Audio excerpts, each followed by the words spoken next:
매주 수요일은 우리의 신앙생활의 핵심인 믿음에 대해서 이야기를 나누고 있습니다. 지금까지의 믿음을 좀 정리를 해보자면 믿음은 살아서 역사하시는 인격자이신 하나님을 알며 사랑하는 것이다.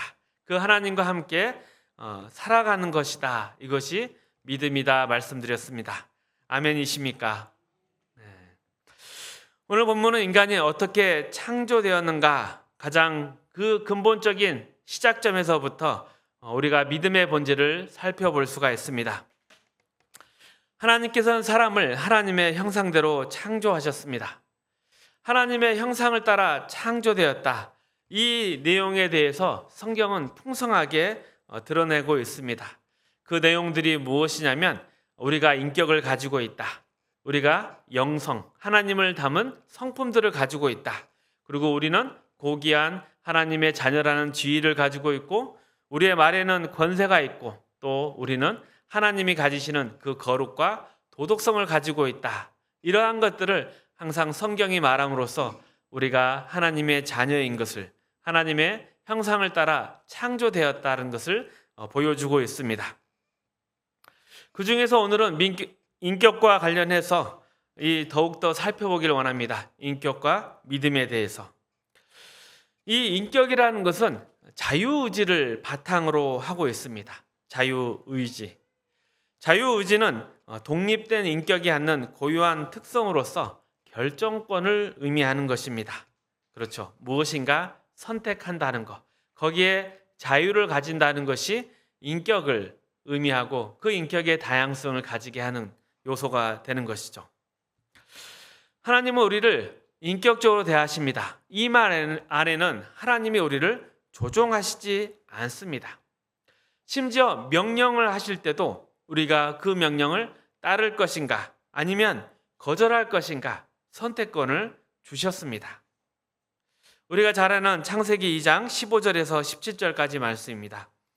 여호와 하나님이 그 사람을 이끌어 에덴 동산에 두어 그것을 경작하게 지키게 하시고 여호와 하나님이 그 사람에게 명하여 이르시되 동산 각종 나무의 열매는 내가 임의로 먹되 선악을 알게 하는 나무의 열매는 먹지 말라. 내가 먹는 날에는 반드시 죽으리라 하시니라. 하나님께서 인간을 만들고 에덴 동산을 주시면서 두 가지 명령을 주셨습니다. 하나는 적극적으로 수행해야 되는 명령.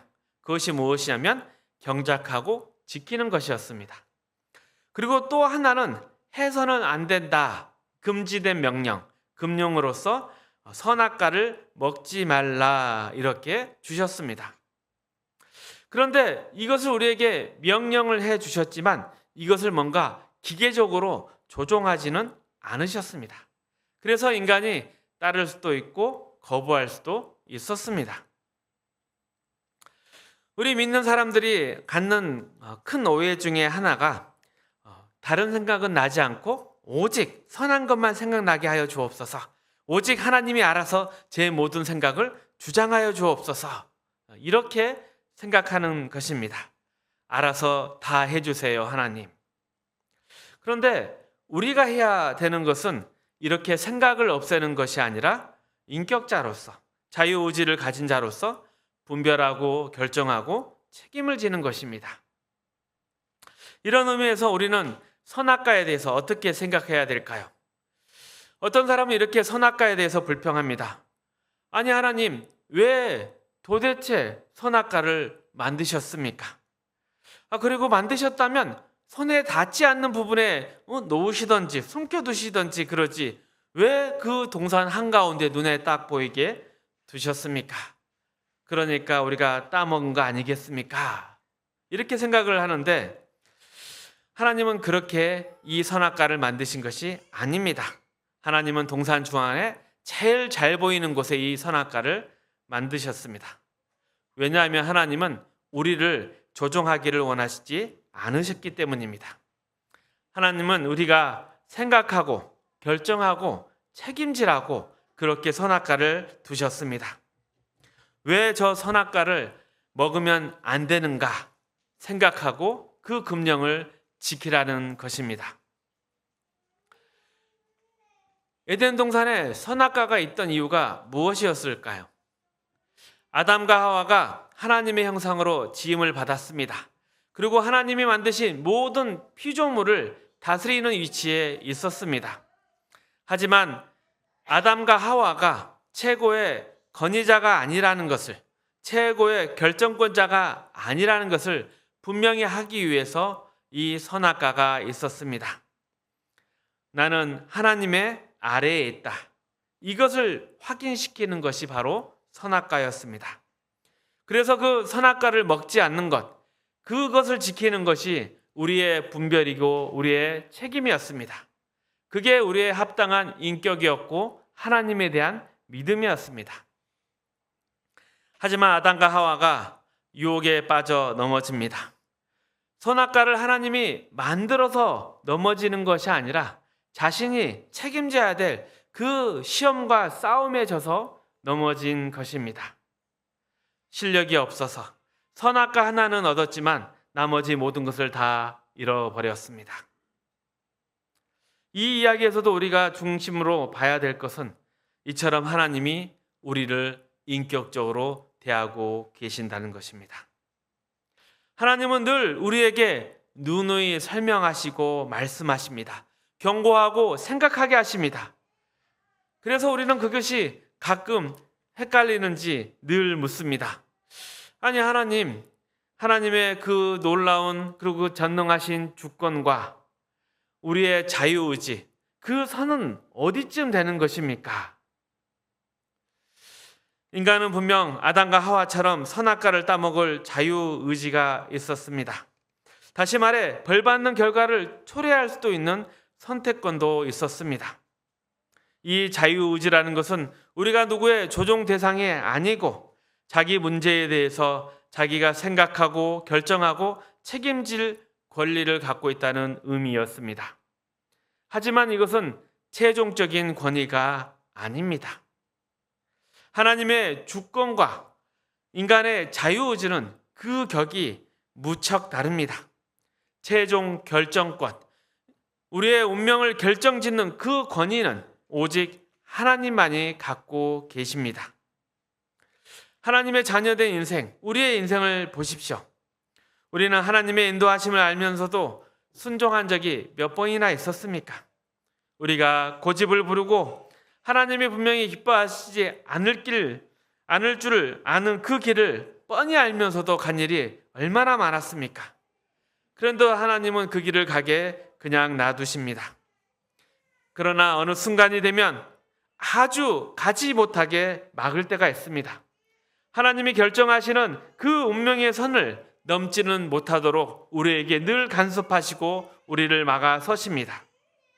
그리고 돌아오게 할 때는 우리를 강제로 끄집어서 돌아오게 하는 것이 아니라 우리가 스스로 항복해서 돌아오게 하십니다.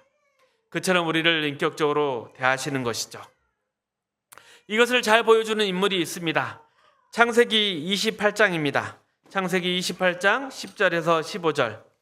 야곱이 브엘세바에서 떠나 하란으로 향하여 가더니 한 곳에 이르러는 해가 진지라. 거기서 유숙하려고 그곳에 한 돌을 가져다가 베개로 삼고 거기 누워 자더니 꿈에 본즉 사닥다리가 땅 위에 서 있는데 그 꼭대기가 하늘에 닿았고 또 본즉 하나님의 사자들이 그 위에서 오르락 내리락 하고 또 본즉 여호와께서 그 위에 서서 이르시되 나는 여호와니 너의 조부 아브라함의 하나님이요 이삭의 하나님이라.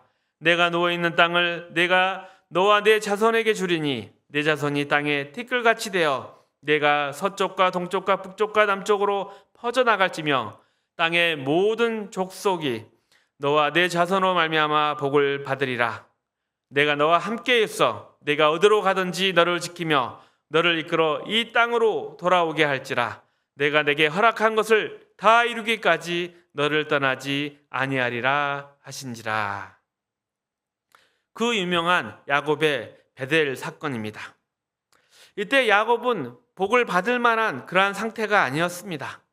아버지와 형을 속이고 형의 보복이 무서워서 외삼촌 집으로 도망가던 중이었습니다. 그러던 도중에 이곳 베델이라는 곳에서 야곱이 하나님을 만납니다. 그런데 이 하나님을 만나는 장면, 이 꿈은 야곱이 꾸기는 했지만 자기가 원해서 꾼 꿈이 아니었습니다. 꿈이라는 것은 언제나 꾸어지는 것입니다. 이 꿈속에서 야곱이 하나님을 만난 것은 하나님이 사다리를 타시고 내려오셔서 야곱을 찾아오셨기 때문입니다. 아무런 복을 받을 만한 조건도 없고 준비도 안 되어 있는 야곱에게 이 땅을 내게 주고 내 자손을 땅에 티끌같이 해주겠다고 약속하십니다. 모든 족속이 너와 네 자손으로 말미암아 복을 받으리라. 내가 너와 함께해서 내가 어디로 가든지 너를 지키며 너를 이끌어 이 땅으로 돌아오게 할 것이다 약속해 주십니다.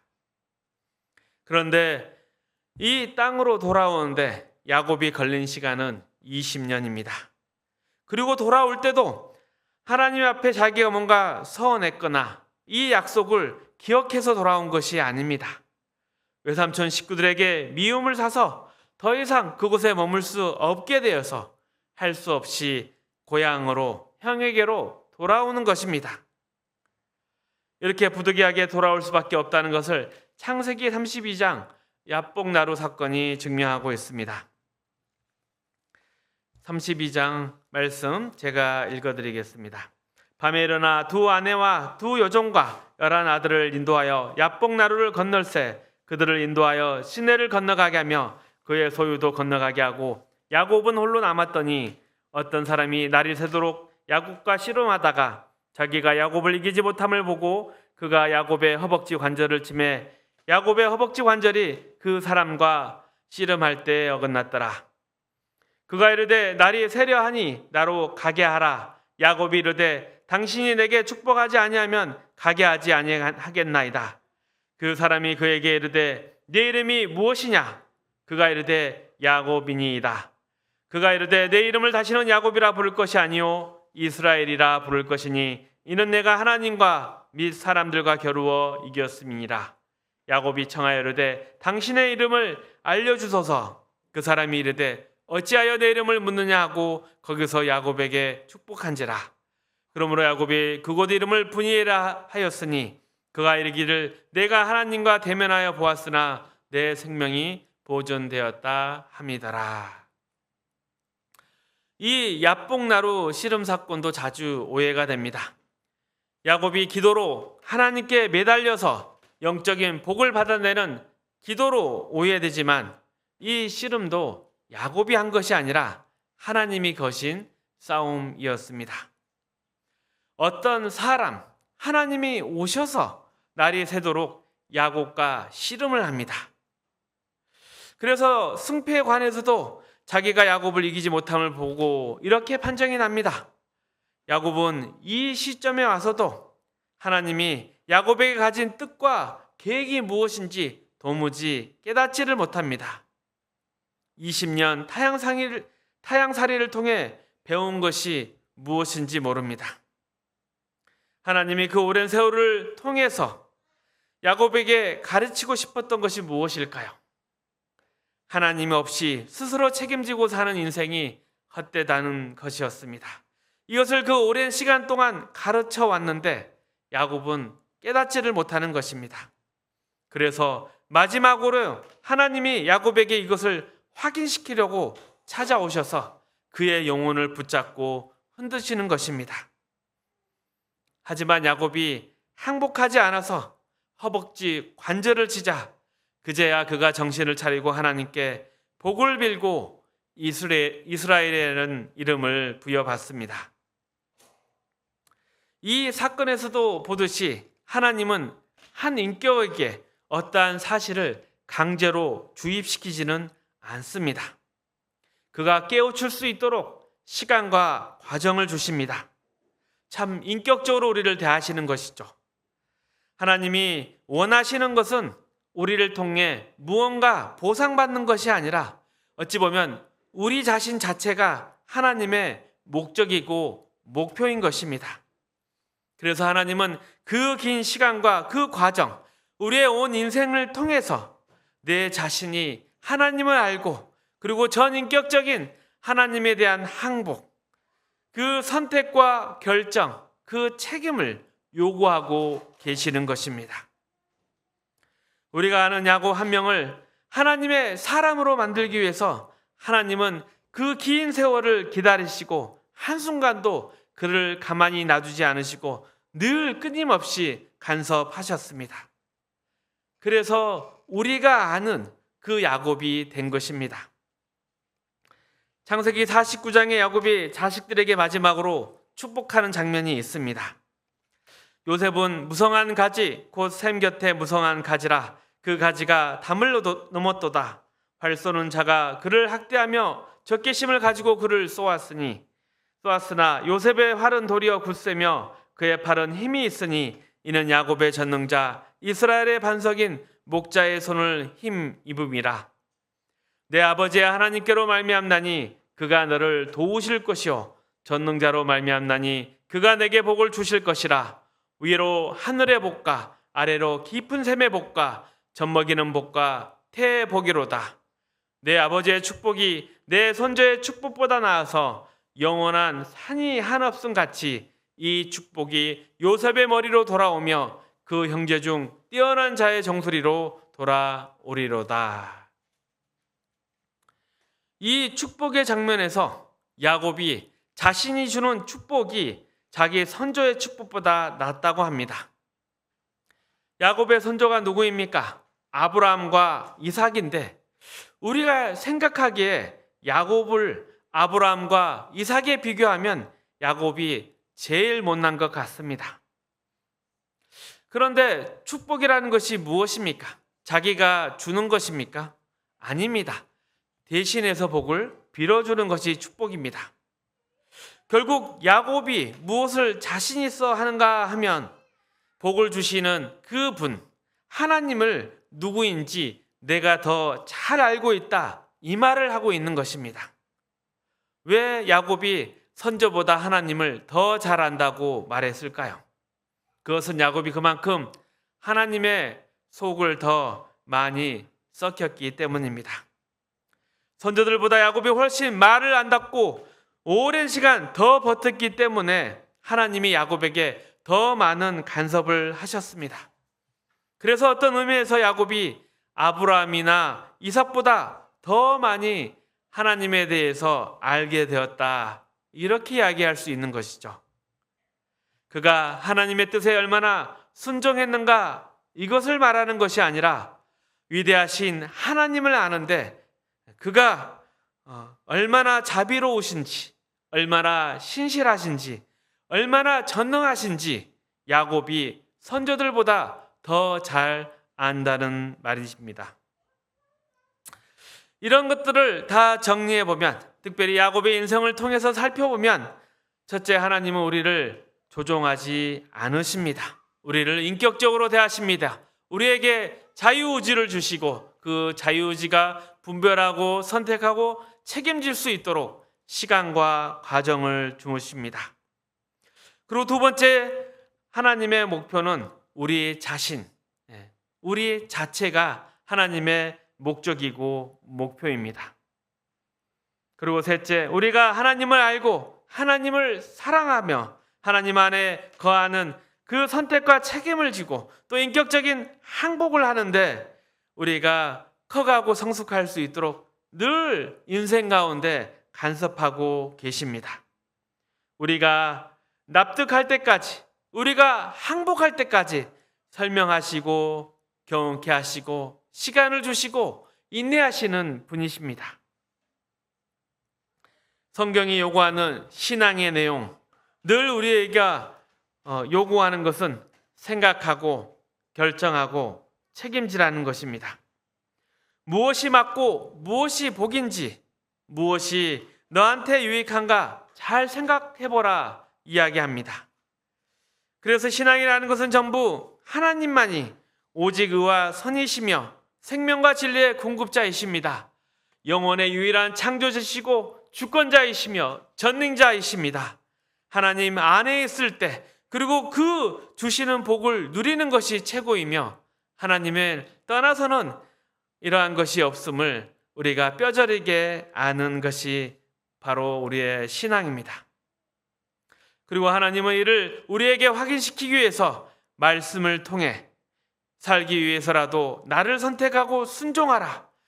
훨씬 더 본질적으로는 나를 사랑하라. 내 편에 서라. 내가 너희의 구원의 뿌리고 산성이고 보상이고 기쁨이고 모든 것이다. 목 놓아 소리치고 계시는 것입니다. 이처럼 믿음의 인격성을 계속 논하는 것은 믿음이란 결국 어떤 수단이 될 수 없음을 강조하기 위한 것입니다. 믿음 그 자체가 내용인 것입니다. 그리고 이 믿음은 대상 없이 존재하지 않습니다. 믿음이 좋다는 것은 얼마나 하나님과 관계가 좋냐 이것을 말하는 것입니다. 하나님과의 관계가 좋다는 것은 하나님을 사랑하는 것이고 하나님을 기뻐하는 것이고 하나님이 늘 원하는 대로 생각하고 결정하고 책임지는 것입니다. 그렇게 하나님을 닮은 하나님의 자녀로 완성되어 가는 것입니다. 이것이 바로 성화입니다. 성경에 나온 모든 개념은 이러한 믿음을 바탕으로 하고 있습니다.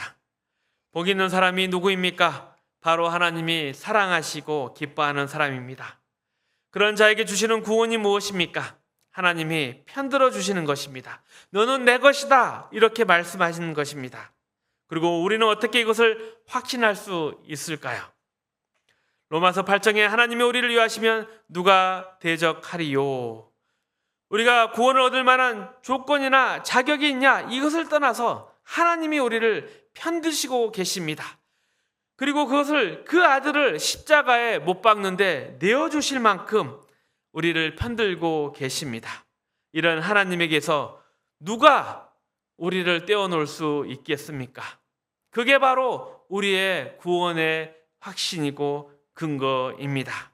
이처럼 복, 구원, 우리의 모든 것이 하나님을 빼놓으면 말이 되지 않는 것입니다.